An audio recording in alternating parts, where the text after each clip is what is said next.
Hello friends, स्वागत है आप सभी का आपके अपने YouTube channel study for one day exam में।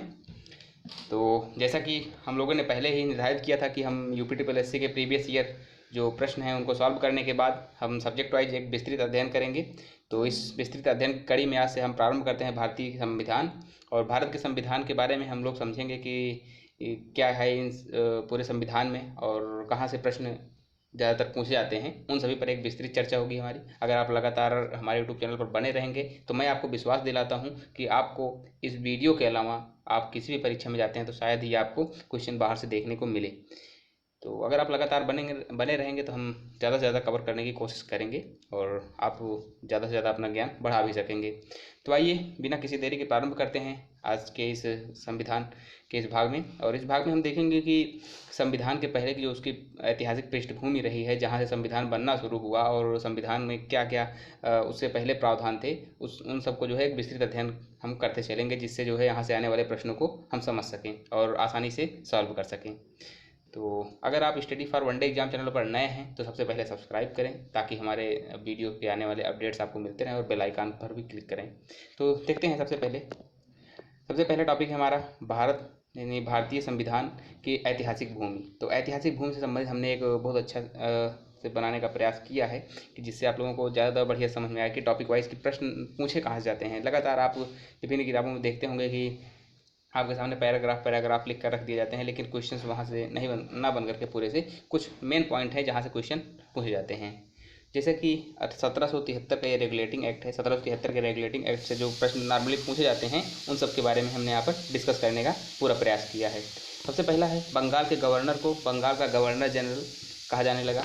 ये जो है प्रश्न आपसे यहाँ से डायरेक्टली पूछा जाता है कि किस या फिर एक्ट के तहत या फिर 1773 के रेगुलेटिंग एक्ट के तहत निम्नलिखित में से क्या प्रावधान था। तो बंगाल के गवर्नर को जो है बंगाल का गवर्नर जनरल कहा जाने लगा। ठीक, ये आपको याद रखना है।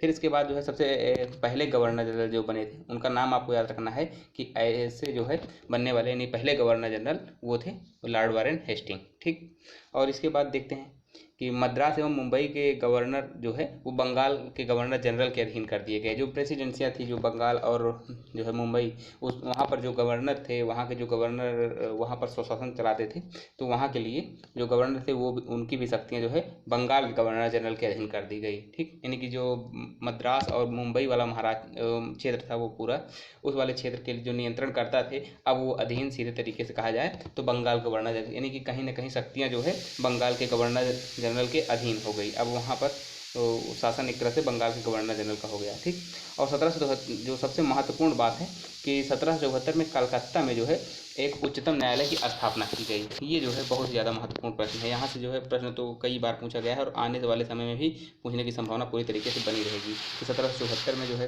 कलकत्ता में उच्चतम न्यायालय की स्थापना किस एक्ट के तहत की गई या फिर किस अधिनियम के तहत की गई। तो आप उसको याद रखिएगा, 1773 का रेगुलेटिंग एक्ट। ठीक, और इसके अलावा प्रश्न यहाँ से यह पूछा जा सकता है कि सबसे पहले मुख्य न्यायाधीश कौन थे वहाँ के। तो सबसे पहले वहाँ मुख्य न्यायाधीश सर एलिजा एम्पे थे। ठीक, तो देखते हैं अगला प्रश्न। इनके साथ जो है अन्य 3 और न्यायाधीश थे, लेकिन वो आपको पूछने जाने की आवश्यकता नहीं, तो उतना ज़्यादा न याद कीजिए जिससे आपके मस्तिष्क पर जो है बोझ महसूस हो। देखते हैं अगला प्रश्न, तो सॉरी अगला टॉपिक जो है, इसमें जो अगला एक्ट आया वो इस संविधान को आगे ले जाने की कड़ी में जो अगला एक्ट था महत्वपूर्ण वो था 1833 का चार्टर एक्ट। इससे पहले भी एक्ट आते थे, जैसे पिट्स इंडिया एक्ट आया था 1784 का, उसके अलावा जो है अन्य भी आए थे, लेकिन वो आपको नहीं याद रखना है उससे, क्योंकि ज़्यादा प्रश्न पूछे जाने की संभावना बहुत कम रहती है। हम यहाँ पर उन्हीं टॉपिक्स को लेकर चलेंगे जिससे जो है आमतौर पर प्रश्न आपको देखने को मिलते रहते हैं। तो 1833 का चार्टर एक्ट संविधान को जो है निर्माण करने के लिए बहुत ज़्यादा महत्वपूर्ण है, क्योंकि बंगाल का गवर्नर जनरल जो है भारत का गवर्नर जनरल हो गया था। ठीक, और लॉर्ड विलियम बेंटिक प्रथम गवर्नर जनरल बनाए गए थे। यानी भारत के जो प्रथम गवर्नर जनरल थे वो थे लॉर्ड विलियम बेंटिक। ठीक, यानी बेंटिक जो है याद रखना है आपको कि पहले गवर्नर जनरल थे। और इससे पहले हम लोगों ने देखा कि पहला बंगाल का गवर्नर जनरल कौन था, तो वारेन हेस्टिंग थे। ठीक, तो ये कुछ प्रश्न है आपको।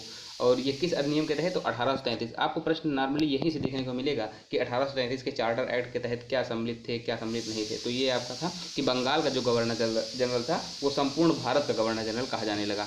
और ईस्ट इंडिया कंपनी के व्यापारिक अधिकार अब समाप्त कर दिए गए। अब सिर्फ जो है प्रशासनिक कार्य के रूप में कार्य करती थी। जो ईस्ट इंडिया कंपनी थी जिसका गठन जो है 1600 ईस्वी में, जिसके बाद जो है भारत में आकर वो व्यापारिक रूप से अपना कारोबार चलाना प्रारंभ किया। लेकिन जब 1833 का जो चार्टर एक्ट आया, यानी कि तो जो है ऐसा फेरबदल हुआ कि अब जिस उद्देश्य से कंपनी बनाई गई थी, नहीं व्यापार के उद्देश्य से, अब उसका काम व्यापार ना होकर के अब प्रशासनिक निकाय के रूप में वो कार्य करने लगे। ठीक। और इससे पहले भी एक एक्ट था 1813 का, उसमें भी जो है कुछ बातें थी, जैसे कि वहाँ पर कंपनी का एकाधिकार खत्म करके अन्य कंपनियों को भी प्रवेश दे दिया गया था। ठीक। तो वो भी आपको थोड़ा सा याद रखना चाहिए।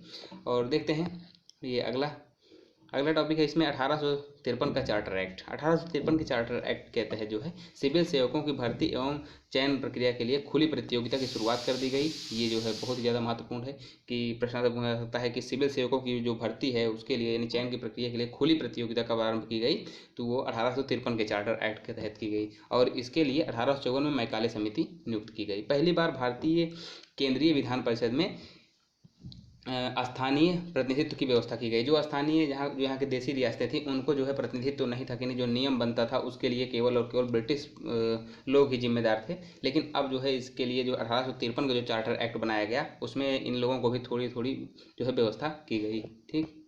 तो अगला टॉपिक है हमारा इसमें कि 1858 का भारत शासन अधिनियम। 1858 का जो भारत शासन अधिनियम था उसके अंतर्गत जो है महारानी जो सीधे तरीके से यहाँ भारत का प्रशासन अपने हाथों में ले लिया था उन्होंने, कि भारत का शासन सीधे महारानी विक्टोरिया के अधीन कर दिया गया। ऐसा क्यों? क्योंकि 1857 में जब आपका विद्रोह हुआ था, सैनिक विद्रोह जिसको कहा जाता है, 1857 का विद्रोह, जिसके अंतर्गत बहुत ज़्यादा देखा होगा आपने, पढ़ा होगा इससे पहले कि 1857 के विद्रोह, जब हम इतिहास पढ़ेंगे, इतिहास वाले सर आपको अच्छी तरीके से पढ़ा रहे होंगे, लेकिन इतिहास में आप उसको बेहतर तरीके से पढ़ेंगे। उससे पहले भी थोड़ा सा यहाँ पर आप इसको समझ लीजिए कि 1857 में हुआ क्या था। 1857 में जब मंगल पांडे जो है विरोध करना शुरू किया, तो वो विद्रोह केवल जो है बंगाल तक ही सीमित नहीं था, बल्कि पूरे भारत में प्रभावी हो गया। और पूरे भारत में प्रभावी होने के कारण जो यहाँ आपके ब्रिटिश शासक थे उन लोगों को लगा कि अब जो है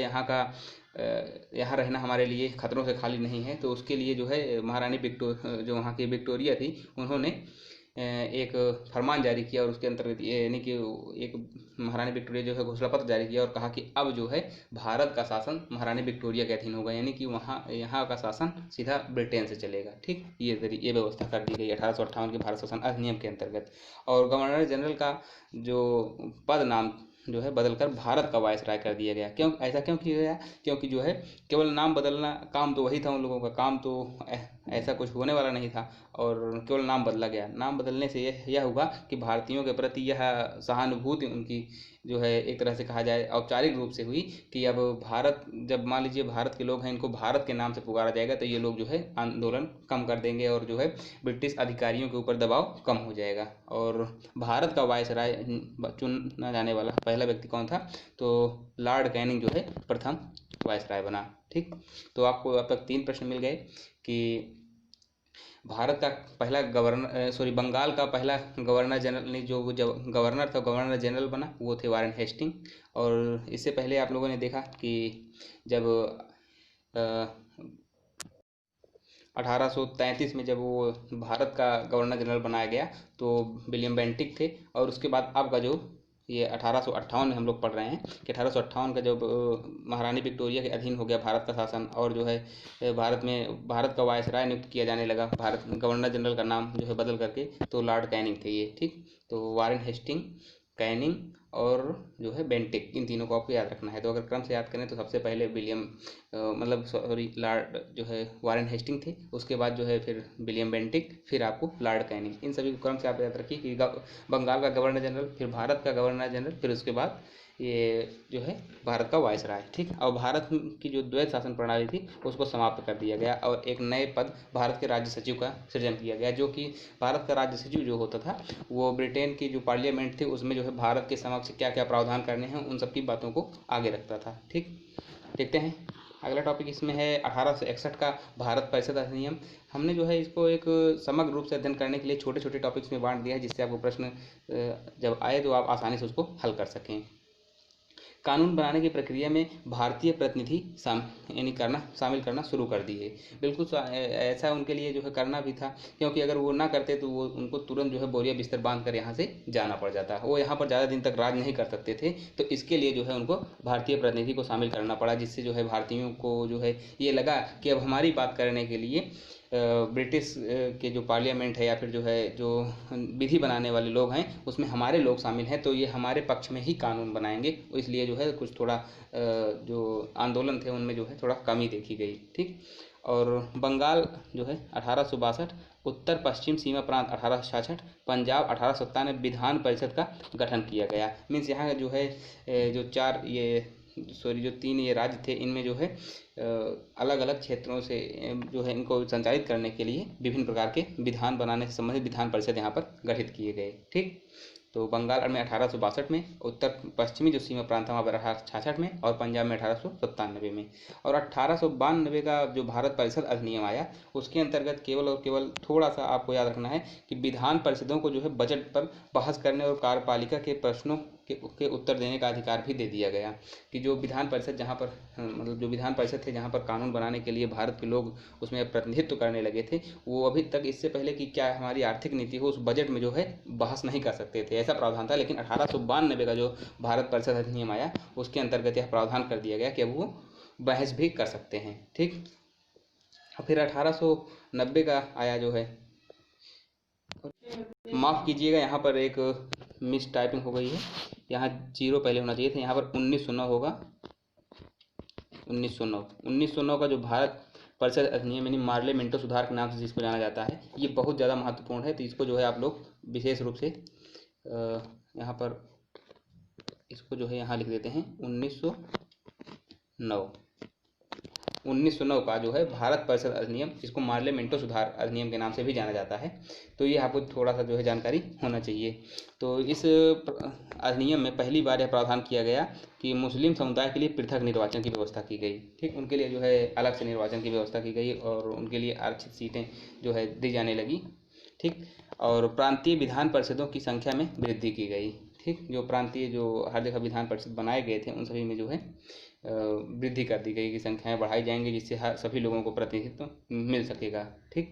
और एक तरीके से यह कहा जाए कि मार्ले मिंटो सुधार जो है एक तरीके से भारत में अशांति को भी बढ़ावा दे रहा था, क्योंकि यह दो संप्रदायों के बीच में जो है मतभेद डाल रहा था। जब मुस्लिमों के लिए अलग से जो है प्रतिनिधित्व का प्रावधान कर दिया गया तो उसमें यहाँ के बहुसंख्यक जो लोग थे वो भी जो है कहीं ना कहीं इनसे जो है मतभेद कर मतलब कि उनके मनभेद होने लगे। ठीक। इस तरीके से तो आपको यहाँ पर ये याद रखना है कि 1909 का भारत परिषद अधिनियम मार्ले मिंटो जो है, ये मार्ले मिंटो सुधार नाम से जिसको जाना जाता है, ये है बहुत ज़्यादा महत्वपूर्ण है कि पहली बार मुस्लिम समुदाय के लिए पृथक प्रतिनिधित्व का भी प्रावधान किया गया। ठीक है। अगला अधिनियम जो था वो हमारा भारत शासन अधिनियम 1919 का था। और 1919 के अधिनियम में यह प्रावधान किया गया जिसको जो है मॉन्टेग्यू चेम्सफोर्ड सुधार के नाम से भी जाना जाता है। इसमें यह प्रावधान किया गया केंद्र में द्विसदनात्मक विधायिका की स्थापना और प्रांतों में द्वैध शासन की प्रणाली लागू कर दी गई। ठीक। जो केंद्र था उसमें जो है दो सदनात्मक प्रावधान कर दिया गया है। जैसे आज जो है राज्यसभा लोकसभा उस तरीके से वहाँ उस समय भी 2 सदन बना दिए गए थे। और प्रांतीय विषयों का आरक्षित एवं हस्तांतरित में विभाजन कर दिया गया। ठीक। जो प्रांत के जो विषय थे कि जिसमें जो है जिसे संबंधित कानून जो है केवल प्रांत बना सकते हैं, तो उन विषयों को भी आरक्षित कर दिया गया था। और कुछ विषय ऐसे थे जिसको जो है केंद्र ही उस पर जो है कानून बना सकती थी, तो उनको भी विभाजन अलग कर दिया गया था। ठीक। तो इस तरीके का प्रावधान 1919 में किया गया। और सांप्रदायिक आधार पर यहाँ भी जो है आपको ये है बहुत ज़्यादा इंपॉर्टेंट इस मामले में हो जाता है, इसको आप लोग नोट करके अलग से पेन पेज जो है ले करके लिख कर रख लीजिएगा कि सांप्रदायिक आधार पर सिखों, भारतीय ईसाइयों, आंग्ल भारतीयों तथा यूरोपियों के लिए पृथक निर्वाचन के सिद्धांत का विस्तार किया गया। ठीक। यानी पृथक निर्वाचन को इसमें भी बढ़ावा दिया गया जिससे जो है वो और ज़्यादा कामयाब हो सकें। ठीक। क्योंकि उस वक्त जब 1909 में मार्ले मिंटो सुधार अधिनियम जब लाया गया तो उसमें जो है मुस्लिमों के लिए पृथक निर्वाचन की व्यवस्था तो की गई, लेकिन उससे उन्होंने देखा कि अभी विभाजन थोड़ा कम हुआ है, तो 1919 में उन्होंने थोड़ा और बढ़ावा दिया इस चीज़ को, सांप्रदायिकता को बढ़ावा देने के लिए जो है सिखों, ईसाइयों और आंग्ल भारतीयों, यूरोपियों के लिए जो है अलग से निर्वाचन का विस्तार कर दिया गया। और बात की जाए जो है आगे, केंद्रीय बजट को राज्यों के बजट से अलग कर दिया गया। जो है कि केंद्र के लिए अलग अलग बजट पास होगा और जो है राज्यों के लिए अलग से बजट पास होगा। और भारत में एक लोक सेवा आयोग का गठन किया गया। ये जो है बहुत ज़्यादा इम्पॉर्टेंट है आपके लिए। ये भारत में लोक सेवा आयोग का एक गठन कब किया गया? तो 1919 में। ठीक, देखते हैं अगला टॉपिक हमारा। इसमें जो है भारत शासन अधिनियम 1935 में जो प्रावधान किए गए थे, जिसको जो है भारतीय संविधान का आधार भी माना जाता है। ये ऐसा कहा जाता है, कुछ लोग साफ साफ यही कहते हैं, बल्कि यह बात सही भी है कि भारतीय संविधान में जो प्रावधान है वो प्रावधान कहीं ना कहीं देखा जाए तो 1935 के जो प्रावधान किए गए थे, जो भारत शासन अधिनियम 1935 था, उसी के जो है शब्द तो ले लिए गए हैं, तो कुछ थोड़े बड़े परिवर्तन करके बहुत से प्रावधान ऐसे ले लिए गए हैं। प्रांतों में जो द्वैत शासन व्यवस्था का समापन जो किया गया इस प्रावधान के अंतर्गत, और केंद्र में द्वैत शासन प्रणाली शुरू की गई। ठीक, तो प्रांतों में जो है जो प्रांत थे उनमें जो है ख़त्म कर दिया गया, लेकिन जो है केंद्र में द्वैत शासन प्रणाली शुरुआत की गई। ठीक, और इसके तहत जो है 11 राज्यों में से 6 यानी बंगाल, बिहार, मद्रास, संयुक्त प्रांत, मुंबई तथा असम में द्विसदनीय व्यवस्था यानी विधान परिषद की यानी विधानसभा की व्यवस्था की गई। विधान परिषद और विधानसभा की व्यवस्था की गई। और संघ लोक सेवा आयोग एवं प्रांतीय एवं संयुक्त सेवा आयोग की स्थापना की गई। जैसे जो आज यूपीएससी और जो है विभिन्न राज्यों की जो लोक सेवा आयोग की परीक्षाएं जो कराते हैं, ठीक उसी तरीके से संघ लोक सेवा आयोग वही है ही जो है अभी उसी को एक तरीके से कहा जाए कॉपी करके अभी भी चलाया जा रहा है। ठीक, तो ये रहा जो है भारत शासन अधिनियम 1935। और देखते हैं भारत का जो सबसे महत्वपूर्ण अधिनियम था वो भारतीय स्वतंत्रता अधिनियम था। भारतीय स्वतंत्रता अधिनियम के तहत जो है यह बात की गई कि 2 अधिराज्य भारत और पाकिस्तान की स्थापना की गई। ठीक, और जो कि कहा गया था कि जो ये भारत और पाकिस्तान दोनों एक अधिराज्य के रूप में स्थापित होंगे। ठीक, और ब्रिटिश में भारत सचिव के पद का समापन कर दिया गया। ठीक, जो भारत का जो वहाँ पर भारत सचिव जो ब्रिटिश में अपनी बात रखता था, तो भारतीय स्वतंत्रता अधिनियम के बाद इसको समाप्त कर दिया गया। और इसमें यह प्रावधान किया गया कि डोमिनियन राज्यों के संविधान तैयार होने तक, यानी जब तक जो है इन दोनों डोमिनियन राज्यों का यानी कि एक तरह से कहा जाए भारत और पाकिस्तान का संविधान तैयार नहीं हो जाता, तब तक जो है 1935 के शासन अधिनियम के तहत जो है वहाँ का जो शासन है वो संचालित होगा। ठीक, 1935 के शासन अधिनियम के तहत यह संचालित करने की व्यवस्था की गई। तो ये था आज का जो है हमारा वीडियो। अब कैसा लगा आप लोगों को आप कमेंट के माध्यम से बताएं। अगर आप YouTube study for one day exam channel पर नए हैं तो प्लीज़ चैनल को सब्सक्राइब करें, और अगर अभी तक आपने बेल आइकन पर क्लिक नहीं किया तो बेल आइकन पर भी क्लिक करें, जिससे आपको हमारे वीडियोस की अपडेट सबसे पहले मिलती रहे। आशा करेंगे कि आप लोग जो है वीडियो सही तरीके से देख रहे होंगे, और मिलते हैं अगले वीडियो में। तब तक के लिए धन्यवाद।